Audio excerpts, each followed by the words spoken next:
KaraokeBooks. The Wonderful Wizard of Oz. Lyman Frank Baum. Audiobook. Chapter 19. Attacked by the Fighting Trees. The next morning Dorothy kissed the pretty green girl goodbye, and they all shook hands with the soldier with the green whiskers, who had walked with them as far as the gate. When the guardian of the gate saw them again, he wondered greatly that they could leave the beautiful city to get into new trouble. But he at once unlocked their spectacles, which he put back into the green box, and gave them many good wishes to carry with them. "You are now our ruler," he said to the Scarecrow, "so you must come back to us as soon as possible." "I certainly shall if I am able," the Scarecrow replied, "but I must help Dorothy to get home, first." As Dorothy bade the good-natured guardian a last farewell, she said, "I have been very kindly treated in your lovely city, and everyone has been good to me. I cannot tell you how grateful I am." "Don't try, my dear," he answered. "We should like to keep you with us, but if it is your wish to return to Kansas, I hope you will find a way."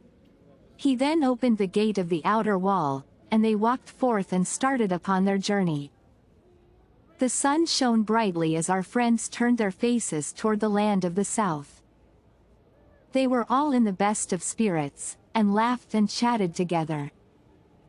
Dorothy was once more filled with the hope of getting home, and the Scarecrow and the Tin Woodman were glad to be of use to her.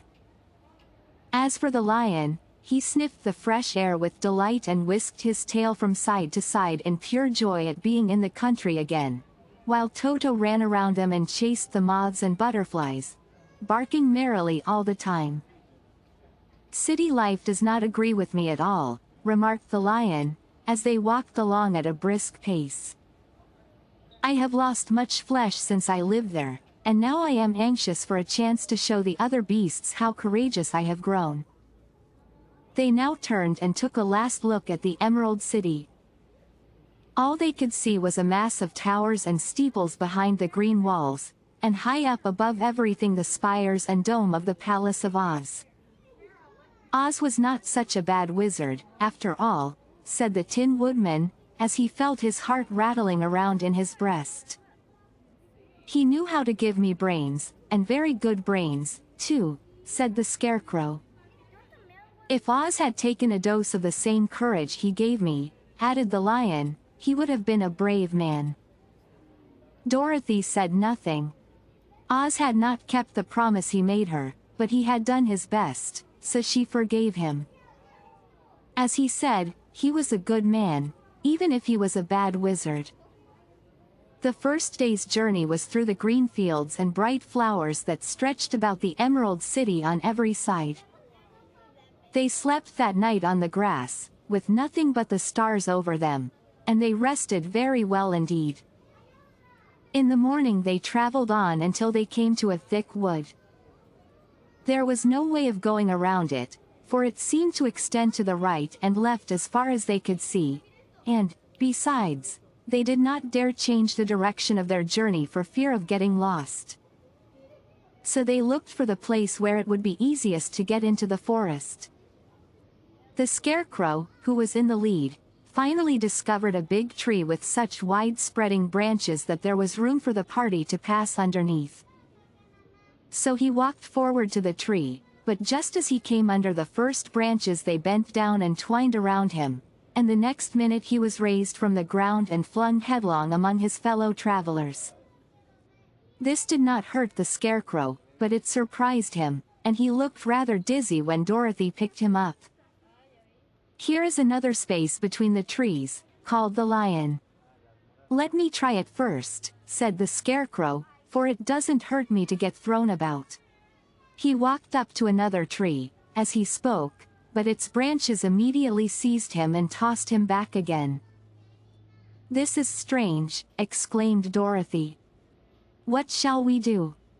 The trees seem to have made up their minds to fight us, and stop our journey," remarked the lion.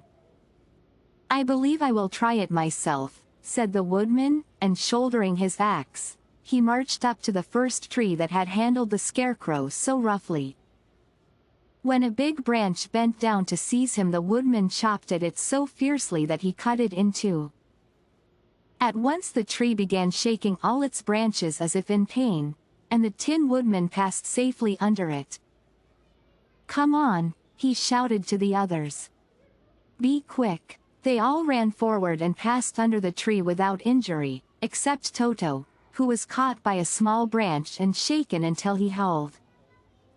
But the woodman promptly chopped off the branch and set the little dog free. The other trees of the forest did nothing to keep them back, so they made up their minds that only the first row of trees could bend down their branches, and that probably these were the policemen of the forest, and given this wonderful power in order to keep strangers out of it. The four travelers walked with ease through the trees until they came to the farther edge of the wood. Then, to their surprise, they found before them a high wall which seemed to be made of white china. It was smooth, like the surface of a dish, and higher than their heads. "What shall we do now?" asked Dorothy. "I will make the ladder," said the Tin Woodman, "for we certainly must climb over the wall." If you liked what you heard, please subscribe to the channel.